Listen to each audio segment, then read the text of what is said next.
Well, happy Palm Sunday. This is week 7 of our Lent Life Job journey. We are almost to the finish line, about 2 full weeks left, one more Sunday after this. Yeah, but the Sunday after this is when we get to have a cookie. So next Sunday we are ending the giving something up, and today we talk about God. God shows up and really does a work and says a lot of things, and so we're going to be looking at how God showed up. We are joined again by Kelly Borjas. Hello. So Kelly, what did you give up for Lent? Okay. And what are you looking forward to next Sunday? So food is usually a big thing for me. Like, I really obsess about food, but right now I'm not so into food. So I gave up scrolling on social media because the amount of time and, like dull moments I'd have that I would fill with social media just to scroll were like ridiculous. No, my husband gave up the same thing. And actually, we even feel like we're both too attached to our phones. So part of it for us, we start putting our phones away from 5:30 to 7 at night because we'd be at the dinner table and our watches are beeping and our phones are going off, and we're both like, this is not right. We're missing out on our time with our kids. So I think a big part for us was presence. So how do you see re-engaging that? Well, I think it's tricky because there is a lot of good that comes with social media, and I do feel like I can connect with people. I mean, for example, I'm in a writers group with friends I've never met across the country, and that's how we can connect. I think that's a great thing. So probably like everything in life, trying to find that balance. For me, it might mean not having it on my phone and just going on my computer in case I want to look at it. Finding boundaries, probably, if that makes sense. How long until you fall fully back into it? Well, because I've done this before, I give it about 3 weeks. It's great. The first 3 weeks you're on a high and you're like, I'm never doing it again. And then one day you're like, I'm just gonna look at my internet browser. I'll just get on Facebook on my internet browser. And the next thing you know, you're like, might as well just download the app again. So. Because I'm thinking, I'm gonna have one cookie. Yeah. Just to know. Yeah. Yeah. And then, like 4 weeks later, I'm gonna be like, I'll eat my normal 10 cookies at lunch. That's why I like the ritual of it, because it kind of resets you. It's like a reset. Yeah. That's good. So Aaron, would you mind giving a recap of this week? I'm going to give you the shortest recap we have done so far. Essentially, this week what happens is God shows up. And in God showing up, he doesn't necessarily comfort Job like we think we want to be comforted, or Job might think he needs to be comforted, but God just shows up and he just says, I'm going to tell you who I am, and you need to listen to me. And through that thing of God telling Job who he is, Job will be completely changed by the end of the book. But I'd really like you to just to listen to the actual message, then this wrap up to see all the things that take place. Because Job becomes generous like God. He becomes loving like God. He understands how to give to those around him because God does that as well. And it all comes about because of how God revealed himself. So in the middle of your message, you asked the question, if God showed up in your suffering, what would you expect him to do? So Kelly, I'd like to throw this to you. You are somebody who we thought of to have on because you have and are going through some suffering right now. Would you mind sharing that and what meeting God in the midst of that looked like? Pastor may not like all my responses here, but I'm going to be honest and vulnerable about them. So I have a history of miscarriages. I have had 3 total. But 4 total babies lost because one of them was with twins. So my first miscarriage was between my 2 boys. I have 2 boys, 5-year-old and 7-year-old. And in between them, I had a miscarriage. At that time, I thought it was kind of, one of the statistics, because they say like 1 in however many pregnancies are miscarriages. Then I had a second one, and it just came in the midst of a really hard season for me personally. And I think looking back on it, I have a really hard time separating the miscarriage from that entire season, which is where, of course, God comes into play in that. But just to give you a quick recap, we lived in Orange County. I had lived there for 15 years since college, tons of friends down there in community. My husband grew up here. We decided to remodel our house down there, and so we get the remodel started. They take down the wall, which is kind of the point of no return. And the next day we found out my husband had been laid off, and so we had to pivot and decide what we were going to do, which made us make the decision to move up here. And so we moved here on New Year's Eve, and I don't think I really wanted to move, honestly. I knew long term I wanted to live on the Central Coast, but I didn't really want to leave my friends, and I didn't really want to live in Santa Maria ever. So it was a little bit There's a lot of people who feel like that. I know, and I hear that all the time. So I remember in that time feeling like, okay, I'm going to find community, I'm going to find friends. We found a church, kind of started to feel like I can do this around March, and then I found out I was pregnant, which was a surprise, and it was not probably the timing I would have had, but I remember feeling like, okay, but this answers the question on whether we have baby number 3. So at least I don't have to make that decision. And that pregnancy, I had several complications, and as a result had gone into the ER a handful of times, which then meant I had multiple ultrasounds. And when you have those ultrasounds, you see a baby moving and you start connecting with the baby. And then at 13 weeks, I had to go back to the ER, and they sent me home, and I went to the doctor the next day, and she did another ultrasound, and the baby wasn't moving anymore. And so I then had to have what they call a DNC. And it was just so emotional and so traumatic because I didn't understand why would God give me a baby to take the baby away. And I just remember telling Joseph, I don't understand. Why would God do this? Like, why give me a baby that he could save and then take the baby away? I don't get it. I could understand. Yeah, take his job away because that's going to move us here and we have family here and something better will come. I can understand we sold that house and we got a bigger house. I mean, you can kind of understand that some of the things that come along, something better will happen. And I just remember being in the middle of nowhere I just don't understand. And he looked at me in his logical way and he goes, well, I think you have 2 choices. You give up on trusting God or you trust him. And that's all it comes down to. And I think that was just a moment for me. Did he say, take 1 step? No, but you know him. You know that's how he is. He's just like, you just have to do this thing. That's it. It's simple. And so it was hard to process that. And it still is looking back on it. And I think it was in that time that I really understood there are some things that happen in this world, or as I say, on this side of eternity, that I'll never have the answers for. And even years later, I still don't understand, and I still don't feel like I see it, and I'm not sure I ever will. And I think, as I wrote in that blog, the Christian answer a lot of times is all things work together for good. And yeah, they do. They work for his glory, which is, I guess, my good. But at the end of the day, I still can't say losing a baby at 13 weeks was a good thing. And I don't think I'll ever be able to say that. And so I guess for me, spiritually, it was in that moment that I had to do the hard trust. The hard trust is knowing I may never get an answer, knowing I may never have the, like, oh, this happened, so this is the reason why. And just knowing that hopefully one day in eternity, I'll get the answer and I'll see what God was doing. But until then, I just have to trust that he's bigger than I am. So how would you have wanted God to show up in the midst of that to you? What would you wanted God to do? You're going to hate my answer. Thanks for judging me. Well, one of the really difficult things about that season was that I was so new here. And so I did not have the community that I have now. I just think the point was I felt really lonely. And what I would have wanted in that time was just for people to show up.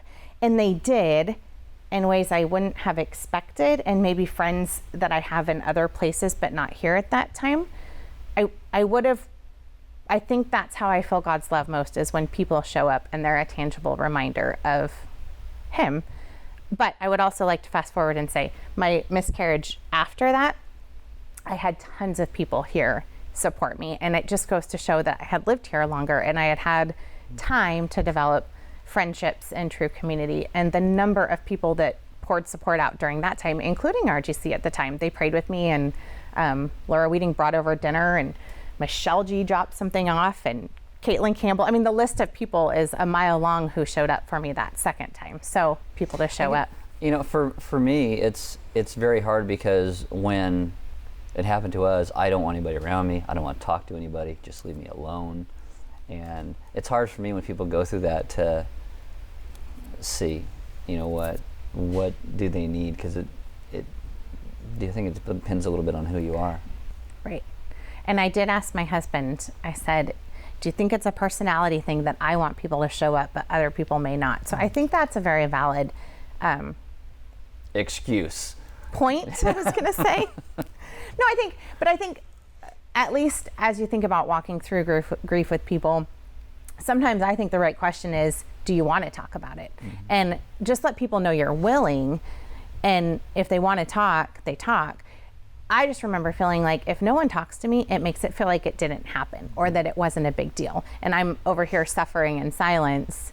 But that's my personality, because I think my husband would probably be more like you. He's like, I'm good, I don't want to talk about it. So, well, I think sometimes a good question to ask in the middle of things like that, and I told someone this a few weeks ago, is you need to ask, what do you need from me right now? Because, yeah. And if sometimes people in the midst of it, they can't be honest, they don't know even. But if people could say, I just want to be left alone. I just want a hug. I just want you to pray with me. If it's that thing, what do you need from me right now? And that's probably a good question to ask in the middle of it. I think so. And it depends on the person, but I think it's a good question. Because then the person can tell you what they actually need.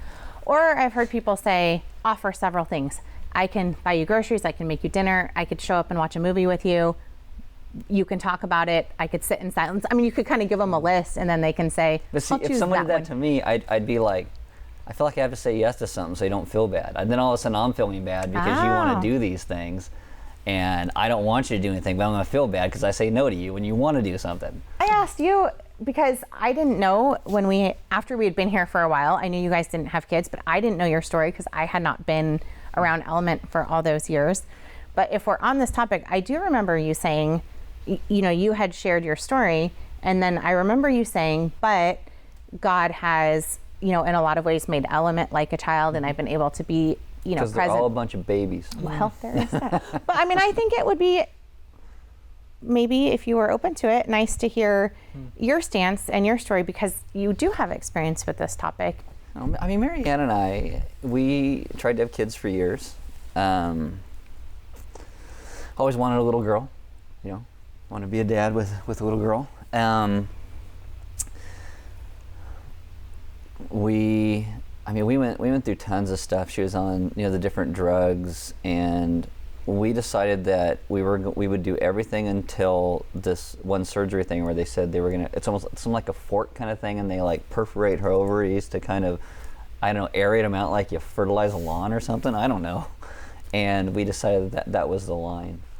And she would go every day for a couple months to a doctor after work every day, and they would ultrasound her to see when her eggs were going to drop. And you would see it would get darker, and then it would just go away.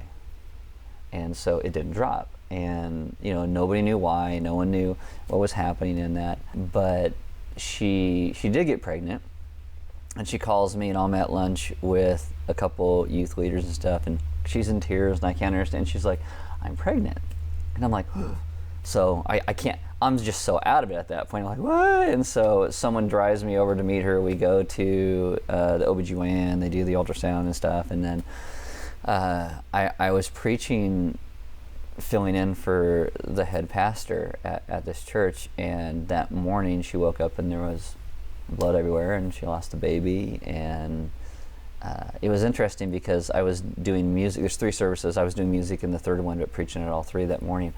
And the last song we did was that "You Give and Take Away, You Give and Take Away." She's singing too. She sets the mic down. She walks off the stage. I end the song. I go, "Have a good week, everybody." I set guitar down, and I just walked off because you walk through that pain, and as soon as there's nothing else that kind of distracts you from it, you're then just in the middle of it, and it's a tough time. She thinks she had another miscarriage as well, but I mean that is like the one time that we knew. And since then we've done a couple things where we talked about fostering. Then this little girl needed a home, and her dad died unexpectedly, and so we were just like, okay, and we jumped to it, and Marianne gets really invested in it, and by the end of it, someone else kind of takes her, and it was really a situation that we didn't think was great for her, but because we weren't foster parents yet, we couldn't actually take her in. And so she kind of got connected to that, and then it was taken away, and Marion's like, yeah, I'm done. And then we started it a little bit more again, and then something to the same effect kind of happened again. And, you know, we tried to have kids for so long, and then when you do get pregnant, and then God takes the baby, and I get it, you know, there's fallen and brokenness in the world, and it's a result of our sin and all that, and God is good through all of it, but that doesn't help you answer in those moments. Right. One of the things God says to Job is basically, Job, I am worth it. Your life, your trust, following me is worth it. And you said that in the message. And how do you, for both of you, how do you wrestle through that question in such pain and such grief, and how do you even come to an answer or conclusion on that? I feel like it's your husband. It comes to mind of what he said when he was on talking on it, because he's like, you know, sometimes you just put one foot in front of the other. I mean, and our salvation isn't about us doing these things, but sometimes in faith, you put that one foot in front of the other, even when you don't feel like it. Yes. And I think that's kind of the thing in those situations. You take a step, and you take another step, because you intellectually in your head, you know God is good. Mm-hmm. It's your heart that questions it. And yeah. You've said this before, but I think having the space and the freedom to lament with God is important, because he understands our pain. And so, yeah, I had that back and forth. I don't understand God, but I'm still feeling this way. But he can handle my emotions on it. It's that whole idea that the most common type of praise, you know, because that's what the Hebrews would have called the book of Psalms, the praises, was the praise of lament, or the praise of complaint. 2/3 of the book of Psalms are praises of complaint or lament, but they talk to God. Yeah. And I think the thing that drives me most crazy is Christians who have to pretend like everything's happy and joyful all the time, because it's not. And sometimes it is, but sometimes it's not. But the other thing I would say is it does help me intellectually in those moments to remember these things happen whether you're a Christian or not. Miscarriages happen, death happens, whether you're a Christian or not. I would so much rather believe that there is a God who's in control and who is powerful than that it's just the senseless random act for no reason whatsoever. That actually gives me a lot of comfort. Because we may not say these words, but it's like, if I was God, I would take away this suffering. Yes. And that's what so if I was this, then he would, and we don't have the view that God has of beginning from the end. And so, you know, we trust him in those hard places. I feel like the more that we get to understand who God is, like Job does, I think it makes us more generous. Like, I now have a greater appreciation for people who have experienced miscarriages, you know, because of how I felt in the midst of it. And just a couple months ago, you know, someone I know went through one, and I actually reached out, and I probably wouldn't have done that, you know, before. But it's just this idea of God loves us even in the midst of our pain. God cares about what we're going through, and if he does, then I should, because I want to be like him. And so I reach out now too. I think it's important. And I think, I mean, that is such a, I think, foundational concept for community. Usually the people that help the most are the people who have been through something similar. And I know after moving here, God brought Kristen Pruitt to me, and she has had her own story very similar. And she was one of those friends in that first miscarriage that dropped off flowers and a note, but she understood because she had been through it.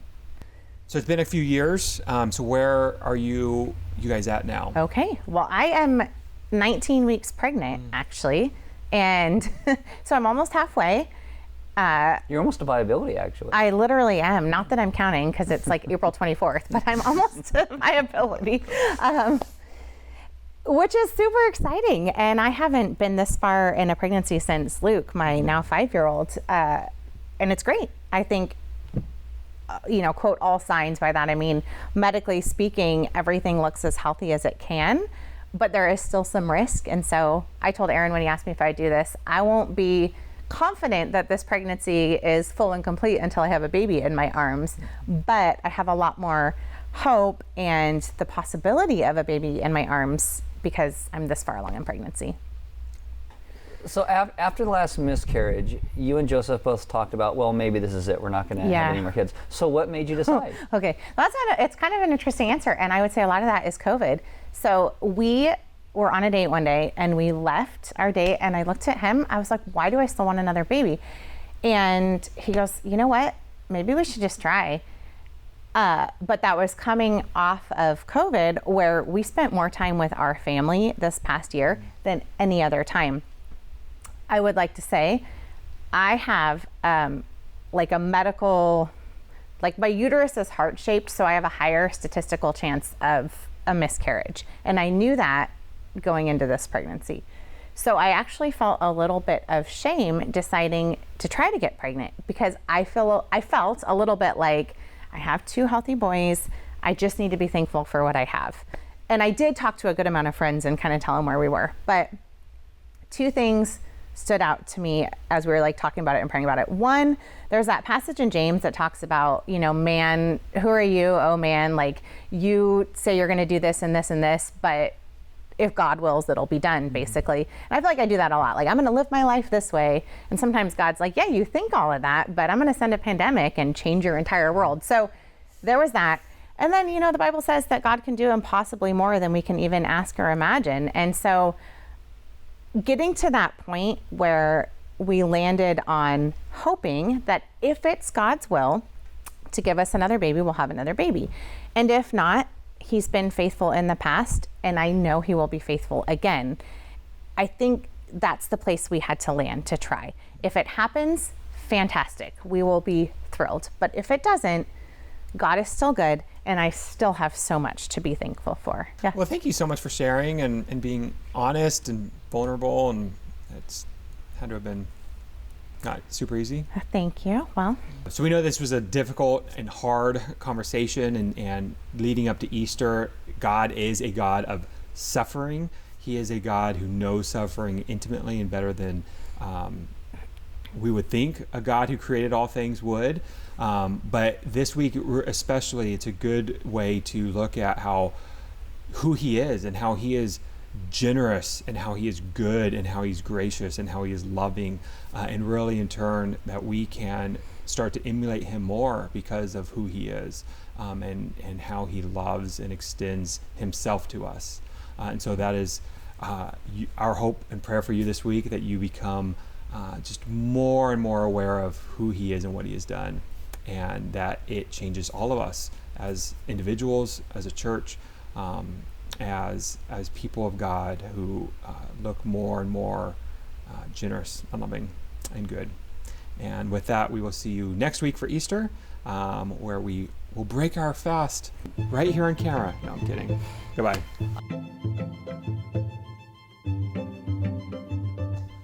Are you going to name them like eyeshadow or? Right? I know, or cinnamon. I could use cinnamon. We're not going to find out the gender, so we're going to have a surprise. What? Are you going to then do a reveal party at the end of it, like for everybody else who doesn't know yet, and like burn down a forest? Like come out of the hospital room like Simba, holding Simba? I mean, it is baby number 3 for us, so we're a little more like,